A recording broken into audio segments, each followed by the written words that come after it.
নিউজিল্যান্ডের টাইগারদের অনুশীলনের অপেক্ষা বাড়লো, কোভিড সতর্কতায় ওদের রুমেই বন্দি রাখলো।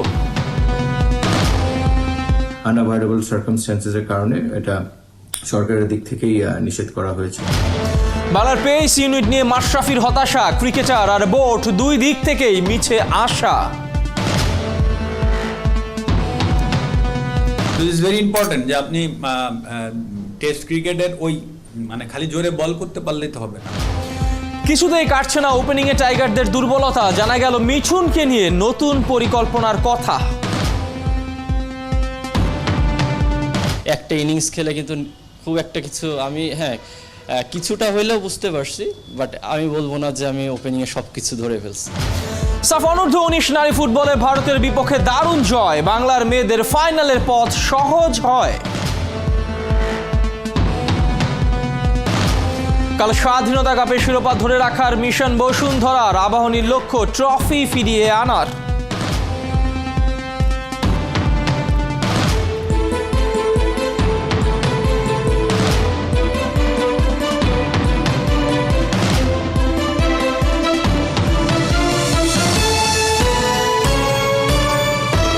সাউদে 71 খেলা যুগে আপনাদের সঙ্গে আছি আমি এহতেশাম সবুজ।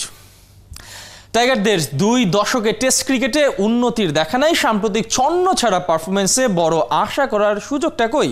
হতাশার কথাটা সাবেক অধিনায়ক মাশরাফি বিন মুর্তজার। নড়াইল এক্সপ্রেসের সোজা সাপটা কথা, পেস বোলার আর বোর্ড কর্তা সবাইকে হতে হবে প্রোঅ্যাক্টিভ। পিচের উন্নতি চান দ্রুত, সাথে পেস বোলারদেরও রপ্ত করতে হবে নানা ভ্যারিয়েশন। সাইফুল রূপকের রিপোর্ট। কোর্টনি ওয়ালশের পর ওটিস গিবসন একের পর এক high profile pace bowling coach বাংলায়। নামি ওস্তাদদের থেকে মিলছে নানান দীক্ষা, তবুও লাল বলে পেসাররা নিজেদের হারিয়েই খুঁজছে। তাই প্রশ্ন জাগে, সঠিক জায়গায় কি ইনভেস্ট করছে বাংলাদেশ ক্রিকেট বোর্ড? টাইগার ক্রিকেটের আইকন মাশরাফির কি সমাধান জানা আছে? ঘরের টেস্টে দেখেছি পেস বোলারদের 20তম ওভারে আনা হয়, কখনো এক পেসার দিয়ে খেলানো হয়, কখনো পেসারদের আসলে ভরসাই পায় না, নতুন বলেও আসলে স্পিনার দিয়ে করানো হচ্ছে। পেসারদের তৈরি করার ক্ষেত্রে আসলে কতটুকু ক্রিকেট বোর্ডের দায় বা পেসারদের কতটুকু দায়? আমিও যতদিন খেলেছি আমি বাংলাদেশের যে আর্দ্রতা অনুযায়ী উইকেট কিন্তু ওইভাবে তৈরি করার সুযোগ নেই। আপনি যতই ঘাস দিয়ে রাখবেন উইকেট পরের দিনই ফ্ল্যাট হয়ে যায়। স্টিল ঘাসের জায়গা আমরা দেখছি হয়তো টার্ন না করলেও স্লো হয়ে যায়, আস্তে আস্তে বল স্লো হয়ে যায়। তো এইখানে এক্সপার্ট ওপিনিয়ন ছাড়া এটা আমার কাছে মনে হয় না, আর এটা আমরা বলতে পারবো একেবারে পিচ সম্বন্ধে যারা এক্সপার্ট, তো ওদেরকে যদি হায়ার করা যায় তাহলে হয়তো বা তারা একটা বেটার অপশন আমাদেরকে দিতে পারে। তো ওই যে বললাম না যে ইনভেস্ট করার বিকল্প নাই। স্পিনি শক্তি বাংলার, ঘূর্ণি বোলারদের নিয়েই যত পরিকল্পনা, তাই দেশে বিদেশে পেসারদের 5 উইকেট পাওয়া যেন দূরের স্বপ্ন। বিদেশে সবশেষ ওই কীর্তি রবিউলের 8 বছর আগে জিম্বাবুয়েতে। নিজ ডেরায় অমন মুহূর্ত আসছে না, এক যুগ হতে চলল। 2010-এ শাহাদাত রাজীবের সবশেষ ফাইফার সেলিব্রেশন। একই উইকেট, নতুন বলে শাহিন শাহ আফ্রিদি, হাসান আলীরা বা ইভেন ফাহিম আশরাফ যেই বেনিফিটটা পেয়েছে সেটা কিন্তু আমাদের পেসাররা তার ধারের কাছেও নেই। টেস্ট ক্রিকেটের setup, batsman setup very important. Then আপনি শাহাদাত হোসেন, রাজীব খৈরদেবা আপনি এরা কেউ কাউন্ট করবেন না, but he is most successful test bowler in Bangladesh. ওর যে সেন্স কাজ করেছে, ও যে ব্যাটসম্যানকে সেটআপ করেছে, হয়তো বা এরা পারছে না। তাসকিন এখন খুব ভালো রিদমে আছে। তো ইট ইজ ভেরি ইম্পর্টেন্ট যে আপনি টেস্ট ক্রিকেটের ওই খালি জোরে বল করতে পারলেই তো হবে না, ব্যাটসম্যানকে সেট আপ করার বিষয় আছে। ব্যাটসম্যানের উইক জোন, ব্যাটসম্যানকে বেশি বল খেলানো রাদার দেন লিভ। টেস্ট ক্রিকেটে আপনি এখন তো মডার্ন ক্রিকেটে ওইটাই এসেছে যে ব্যাটসম্যানকে যদি আপনি না খেলান, টেস্ট ক্রিকেটে যত ছাড়তে দেবেন তত সেট। তো ব্যাটসম্যান যেন আপনাকে খেলে যত বেশি, এবং ওটা আপনার সুইংয়ের উপর নিয়ন্ত্রণ কতটা আছে, এগুলো সব কিন্তু কাউন্ট করবেন টেস্ট ক্রিকেটে। বছর 5 আগে নিউজিল্যান্ডেই সাদা পোশাকে অভিষেক হয় তাসকিনের। মাঝে অফ ফর্মে লম্বা সময় ছিলেন টেস্ট দলের বাইরে। চলতি বছরে বনেদি ফরম্যাটে নতুন রূপে আবির্ভাব। তাই এবারের কিউই মিশনে ঢাকা এক্সপ্রেসের উপর মাশরাফির যত আশা ভরসা। সাইফুল রূপক, 71। নিউজিল্যান্ড সফরে থাকা বাংলাদেশ দলের কোয়ারেন্টিন আরও 3 দিন বেড়েছে। করোনার বিশেষ নীতির কারণেই দলের সবাইকে মানতে হচ্ছে এটি।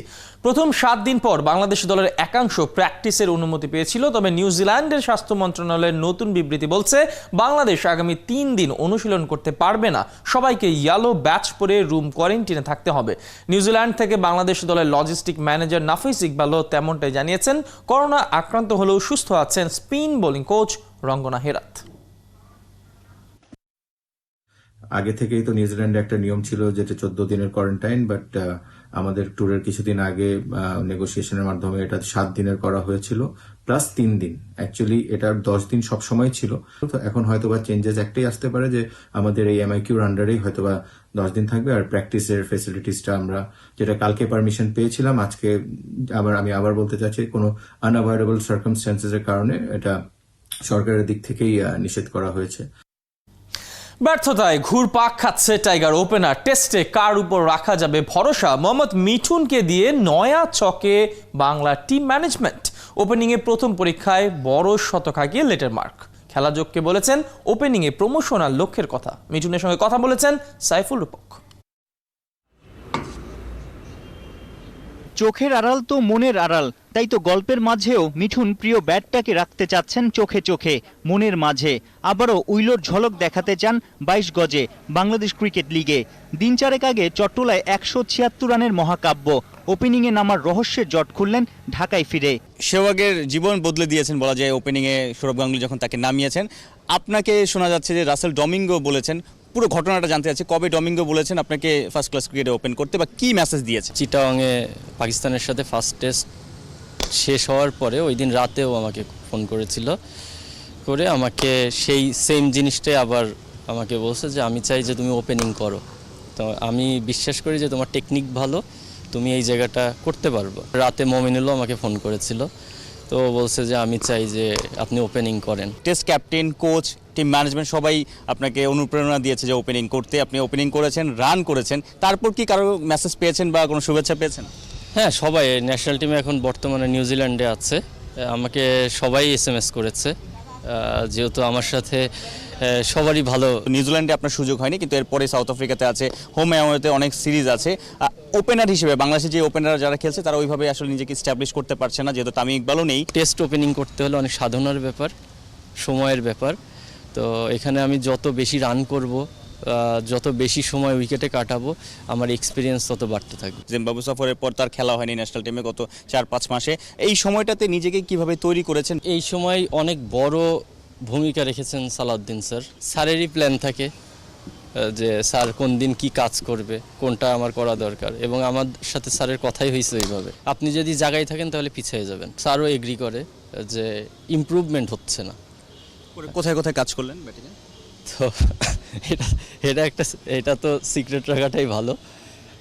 অবশ্যই আমার যেগুলো দরকার সেগুলো নিয়েই স্যার কাজ করছে, যেগুলো করলে আমি আরও বেটার প্লেয়ার হয়ে ব্যাক করতে পারবো। থ্যাংক ইউ আপনাকে। বিরাট কোহলির সাথে সৌরভ গাঙ্গুলীর উত্তপ্ত বাক্য বিনিময়ে ভারতের ক্রিকেট পাড়ায় এখন অস্থিরতা চলছে। পরস্পর দোষারোপের খেলা। আর সৌরভ কোহলির এমন কাণ্ডে চটেছেন কপিল দেবের মতো ভারতের কিংবদন্তি ক্রিকেটাররা। ভারতীয় ক্রিকেটের অস্থিরতার খবর জানাচ্ছেন নাজমুল রানা। বিরাট কোহলিকে নিয়ে বিরাট দ্বন্দ্বেই মজে উঠেছে ভারতীয় ক্রিকেট পাড়া। সবাই ভেবেছিলেন পদ হারানোর পর বিরাট চুপচাপই থাকবেন, চেষ্টায় সাধনায় আগের রূপে ফিরে আসবেন। তবে শেষ পর্যন্ত কিং কোহলি তকমায় আটকে যাওয়া বিরাট চুপ থাকলেন না। সোজা সাপটায় জানিয়েছেন রীতিমতো হঠকারিতাই করেছে ভারতীয় ক্রিকেট বোর্ড। তবে এক সময়ের দাপুটে কাপ্তান সৌরভ গাঙ্গুলীও ছেড়ে কথা বলবার পাত্র নয়। তিনি বলেছেন বিরাটকে আগেই জানানো হয়েছিল, মাত্র 1.5 ঘন্টা আগে ক্যাপ্টেন্সি খোয়ানোর কথা শুনেছেন, কথা মোটেও সত্য নয়। সাথে বোর্ডের সিদ্ধান্ত অনুযায়ী বিরাটের বিরুদ্ধে ব্যবস্থা নেয়ার কথাও জানিয়েছেন গাঙ্গুলী। দক্ষিণ আফ্রিকা সিরিজের আগে এমন কাদা ছড়াছড়িতে বিরক্ত হয়ে গেছেন ভারতের কপিল দেবের মতো প্রাক্তন ক্রিকেটাররা। বলেছেন কথার তুবড়ি না ছুটিয়ে মাঠের খেলাতেই মনোযোগ দাও। টি-20 কাপ্তানের ভার ছেড়ে বিরাট বলেছিলেন ওডিআই আর টেস্টে তিনি ছড়ি ঘোরাবেন ঠিক আগের মতো।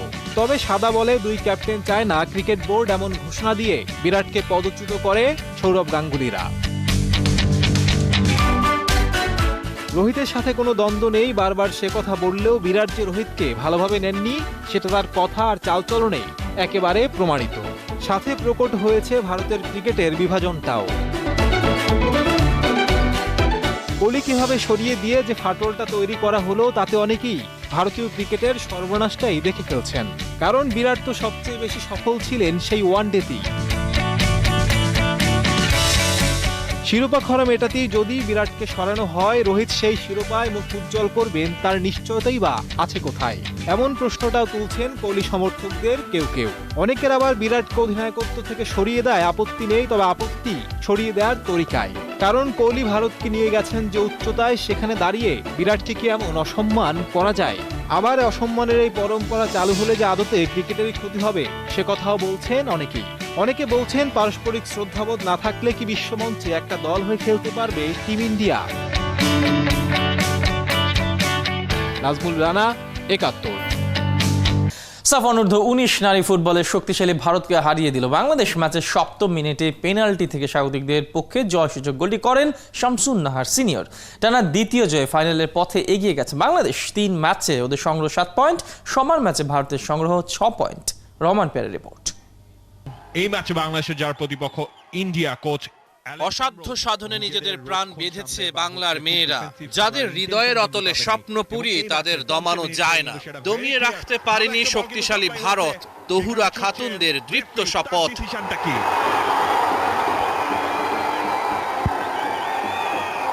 এবং সেটা বাংলাদেশের ফেভারেই কিন্তু এসেছে। শুরুতে বাংলাদেশ পেল পেনাল্টি, শামসুন নাহার সিনিয়রের স্পট কিকটা ভারতের গোলকিপার ঠেকাতে পারেননি। বাংলার মেয়েরা ফুটবলের সৌরভ গায়ে মেখে আঁকলো সুখের ছবি। বাংলাদেশকে কমলাপুর স্টেডিয়াম আনন্দে উল্লসিত, আর্লি স্টেজ এবং ডিফেন্ডিং লিড দ্বিগুণ হতে পারত যদি না আখি খাতুনের দৃষ্টিনন্দন ফ্রিকিকটা ওরা ঠেকিয়ে দিত। অন পোস্টেও ছিল ভালো একটা ফ্রি কিক আখি খাতুনের কাছ থেকে। বিরতির পর সমতায় ফেরার ভালো সুযোগ নষ্ট হয় ভারতের। আমিশার জোরালো শট রূপনা চাকমা কোনো মতে ফেরালে ম্যাচে ফেরা হয়নি তাদের। ঋতুপর্ণ চাকমা তিনি কিন্তু সেই কর্নার কিকটা নেবেন। আখি আবারও ছড়ান ভীতি, তবে বাংলাদেশ দ্বিতীয় গোল পায়নি। দুটি সুযোগ নষ্ট করেন ভারতের সুমতি কুমারী। দুটো চেঞ্জ এবং কারা কারা উঠলো সেটা দেখাবো এই মুহূর্তে, কিন্তু একটা চান্স এবং ইন্ডিয়া সমতায় ফেরার সুবর্ণ একটা সুযোগ হারিয়েছে। শেষ পর্যন্ত গোল আগলে রেখেই দারুণ জয় তুলে নিল গোলাম রব্বানী ছোটনের দল। শক্তিশালী প্রতিপক্ষকে হারিয়ে বাড়িয়ে নিল মনোবল এবং বাংলাদেশ টিমকে কংগ্রেচুলেট করতে ভুলেননি। রহমান পেয়ার, ৭১। বসুন্ধরার যেখানে শিরোপা ধরে রাখার মিশন, সেখানে শ্রেষ্ঠত্ব ফিরে পেতে চায় ঐতিহ্যবাহী আবাহনী। এমন সমীকরণেই স্বাধীনতা কাপের ফাইনালে মাঠে নামছে দুই দল। কিংস শিবিরে ইনজুরি সমস্যা থাকলেও দুর্বার আকাশী নীলরা। শনিবার খেলা শুরু হবে বাংলাদেশ সময় বিকেল ৫:৩০।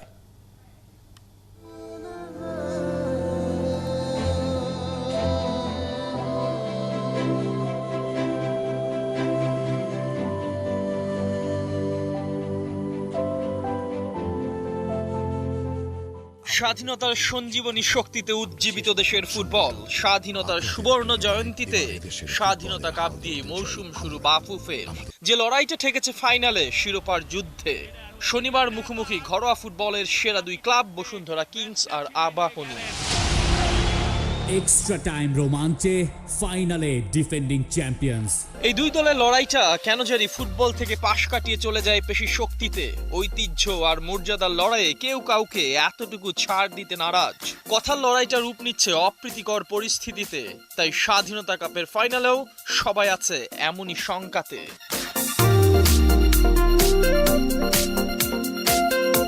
এই বসুন্ধরার কাছেই গেল মৌসুমে ফেডারেশন কাপের শিরোপা হাতছাড়া করেছিল আবাহনী। লিগেও হয়েছে বিধ্বস্ত।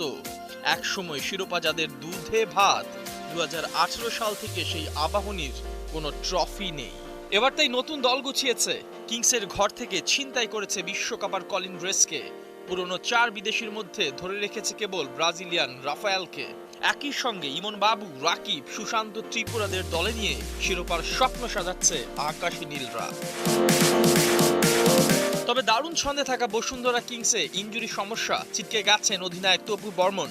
বিদেশি জনাথন ফার্নান্দেসের খেলাও অনিশ্চিত। তবে ইনফর্ম রবসন রবিনিও নিজের দিনে একাই সব ধ্বংস করে দিতে পারেন।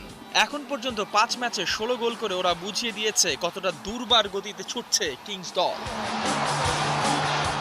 শেষ পর্যন্ত শিরোপা কি থেকে যাবে বসুন্ধরার বুকে নাকি ফিরে আসবে ধানমন্ডির মাঠে? সে যাই হোক, এতটুকু বোঝা যাচ্ছে দারুণ রোমাঞ্চ ছড়াতে যাচ্ছে স্বাধীনতা কাপের এই ঢাকা ক্লাসিকো। ঢাকা ক্লাসিকো। ইহতিশাম সবুজ, ৭১। ক্রীড়াঙ্গনের উন্নয়নে বরাদ্দ হওয়া সরকারি অর্থ পর্যাপ্ত নয়, আর টেনিসের ক্ষেত্রে সেটা আরও বেশি নাজুক। তাই সরকারি প্রচেষ্টার পাশাপাশি বেসরকারি খাতের এগিয়ে আসার কোনো বিকল্প নেই। ম্যাক্স গ্রুপের পৃষ্ঠপোষকতায় আয়োজিত প্রকৌশলী MA জব্বার টেনিস প্রতিযোগিতায় 18তম আসর শেষে এমন উপলব্ধির কথা বললেন খেলোয়াড় ও সংগঠকরা। খালিদ জামিলের রিপোর্ট।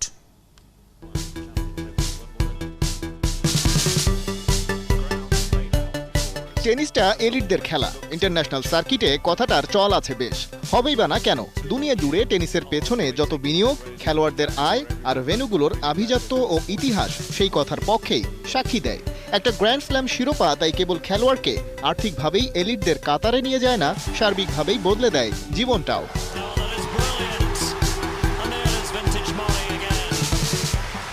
এবারে একটু বাংলাদেশের টেনিস কোর্টে চোখ ফেলা যাক। আগের ছবির সাথে তুলনা করতে গেলে স্বপ্ন থেকে বাস্তবে ফিরে আসার মতোই অনুভূতি হবে।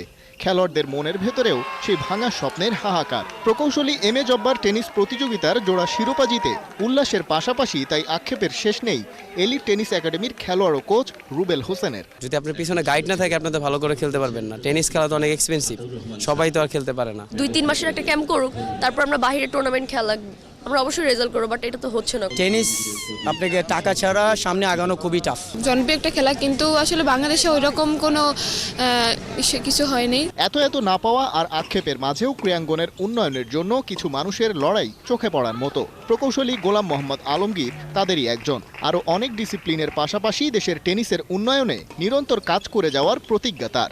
যতদিন আমি বেঁচে থাকবো, আমার প্রজন্ম বেঁচে থাকবে, কোম্পানি বেঁচে থাকবে, আমি this A commitment to this club and IB যে এটা আমরা সবসময় প্রতি বছরই করবো এবং প্রতি বছর নিয়ত এটা ইনক্রিজিং অর্ডারও হবে।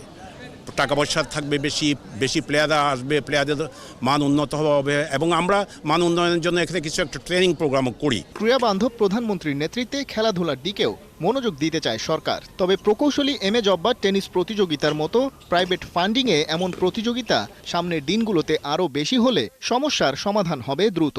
আলমগীর কবির সাহেব এই খেলাটি স্পন্সর করে উনি একটা অবদান রেখেছেন। আমি মনে করি এরকম অবদানের মাধ্যমে কারণে অন্যান্যরা আবার উৎসাহিত হবে। প্রত্যাশা আছে, প্রাপ্তি নেই, তবে খেলোয়াড়রা বলছেন এমন আয়োজন তাদের স্বপ্ন দেখায় আগামী দিনের স্বপ্ন সারথি হতে। খালিদ জামিল, ৭১।